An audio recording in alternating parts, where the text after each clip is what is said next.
بسم الله الرحمن الرحيم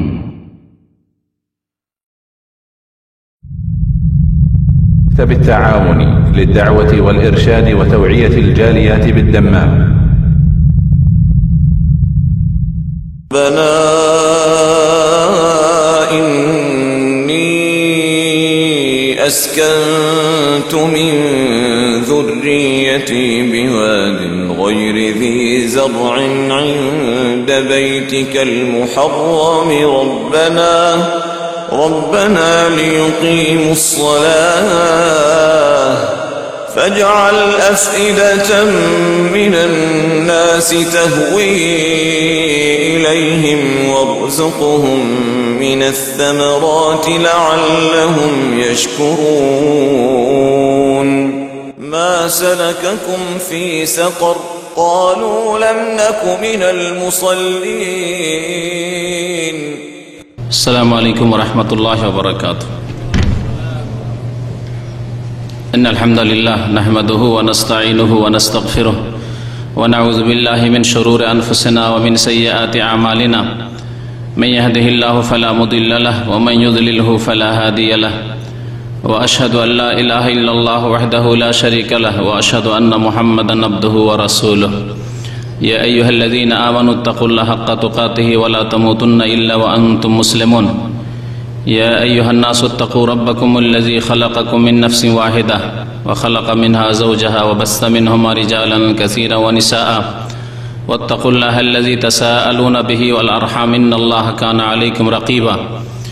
يا أيها الذين آمنوا اتقوا الله وقولوا قولا سديدا يصلح لكم أعمالكم ويغفر لكم ذنوبكم ومن يطع الله ورسوله فقد فاز فوزا عظيما. أما بعد فإن خير الحديث كتاب الله وخير الهدي هدي محمد صلى الله عليه وسلم وشر الأمور محدثاتها وكل محدثة بدعة وكل بدعة ضلالة وكل ضلالة في النار. أعوذ بالله من الشيطان الرجيم. بسم الله الرحمن الرحيم. وأقيموا الصلاة ولا تكونوا من المشركين. মহান আল্লাহর সমস্ত প্রশংসা যে আল্লাহ পাক রব্বুল আলামিন প্রত্যেক মুসলিম নরনারীর ওপর 5 ওয়াক্ত সালাত ফরজ করেছেন। দরুদ ও সালাম নাযিল হোক প্রিয় নবী মুহাম্মদুর রাসূলুল্লাহ সাল্লাল্লাহু আলাইহি ওয়াসাল্লামের প্রতি, যিনি ইরশাদ করেছেন যে কাল কিয়ামতে প্রথম হিসাব হবে মুসলিমদের তাদের নামাজ সম্পর্কে। আল্লাহুম্মা সাল্লি আলাইহি আল্লাহুম্মা বারিক আলাইহি। আজকে সালাত সম্পর্কে যা আল্লাহ পাক রব্বুল আলামিন প্রত্যেক মুসলিমের ওপর দিনে 5 বার করে ফরজ করেছেন, এর বিশেষ একটি দিক তা হচ্ছে যদি কোনো ব্যক্তি মুসলিম হওয়া সত্ত্বেও নামাজ ত্যাগ করে, 5 ওয়াক্ত নামাজ না পড়ে, তাহলে তার শরীয়তি হুকুম কি,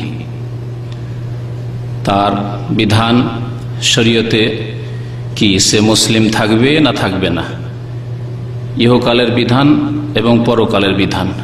আল্লাহ পাক রব্বুল আলামিন বেনামাজিকে কি বলেছেন, এই বিষয় সম্পর্কে আলোচনার পূর্বে আরেকটি বিষয় বলবো ভূমিকা স্বরূপ। তা হচ্ছে যে ভারত উপমহাদেশ অর্থাৎ ইন্ডিয়া, বাংলাদেশ, পাকিস্তান এসব দেশে বিশেষ করে বেনামাজির সংখ্যা এত বেশি কেন? অন্যান্য দেশেও বেনামাজি আছে, আরব দেশগুলিতেও বেনামাজি আছে, কিন্তু ভারত উপমহাদেশের মতো বেনামাজি পৃথিবীর কোনো দেশে নেই। অথচ তারা মুসলিম নিজেকে বলে, দাবি করে যে আমরা মুসলিম থাকব। এবং কেউ যদি বলে নবী করিম সাল্লাল্লাহু আলাইহি সাল্লামের হাদিসের এই বিধান যে বেনামাজি মুসলিম থাকে না, তাহলে তাদের জন্য সবচাইতে বড় কষ্টকর বিষয়।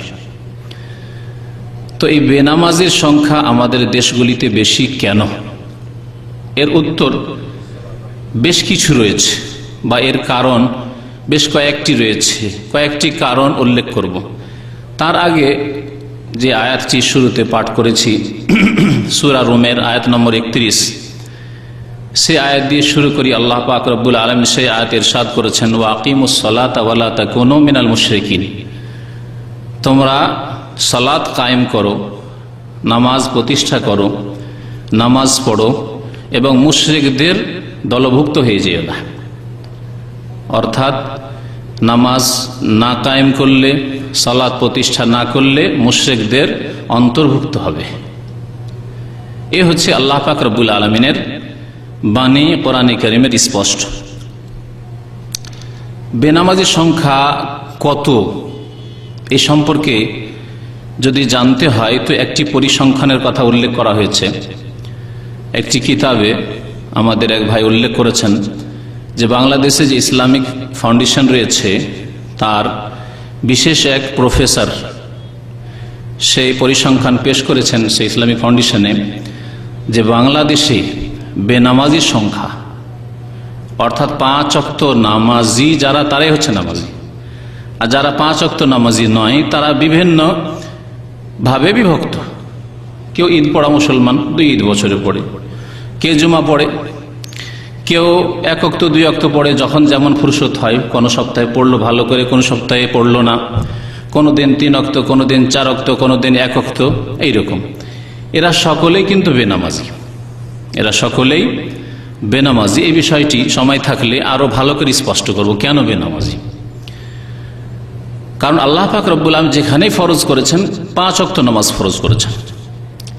5 যদি আদায় না করা হয়, 5 ওয়াক্ত মানে 5 ওয়াক্তে 17 রাকাত আল্লাহ পাক রব্বুল আলামিন নামাজ ফরজ করেছেন। 5-এ যদি 4 আদায় করা হয় তাহলে ইসলামের বহু মাসলা মাসাইল রয়েছে, যাতে 5-এ যদি 4 করেন, 7-এ যদি 6 করেন, কম করেন অথবা বেশি করেন, তাহলে আল্লাহ পাক কবুল করবেন না। যেমন আল্লাহর ঘর কাবার তওয়াফ কত চক্করে হয়? 7 চক্করে। কেউ যদি 6 চক্কর দেয় তাহলে কি কবুল হবে? যে না 6 চক্কর দিয়েছে তো 6 চক্করের নেকি পাবে? পাবে? কিছুই পাবে না। সাফা মারওয়ার সাই কত চক্কর? 7টি চক্কর রয়েছে। কেউ যদি 6 চক্কর দেয় অথবা 8 দেয়, নাকি পাবে?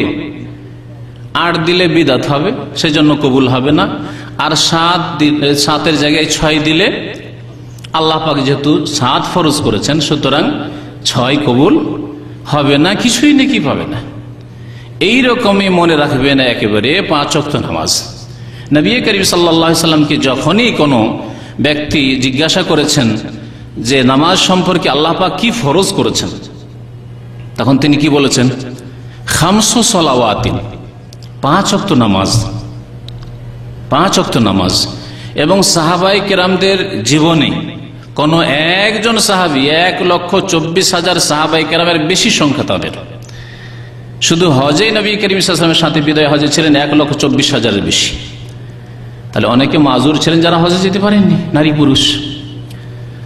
তাদের একজন সাহাবী থেকে প্রমাণ করতে পারবে না কেউ যে তারা কেউ 4 ওয়াক্ত নামাজ পড়তেন কোনদিন। মাঝে মধ্যে কখনো 4 ওয়াক্ত পড়েনি, অথচ তারা মুসলিম। সাহাবায়ে কেরামদের মধ্যে এরকম ছিল না, বরং তাদের ঐক্যমত ছিল, যা আলোচনায় আসবে, যে বেনামাজি মুসলিম নয়। সাহাবায়ে কেরামদের ইজমা ছিল, যে ইজমার কথা আমাদের দেশে বিদআতের ক্ষেত্রে শুনি, ভুল ব্যাখ্যার ক্ষেত্রে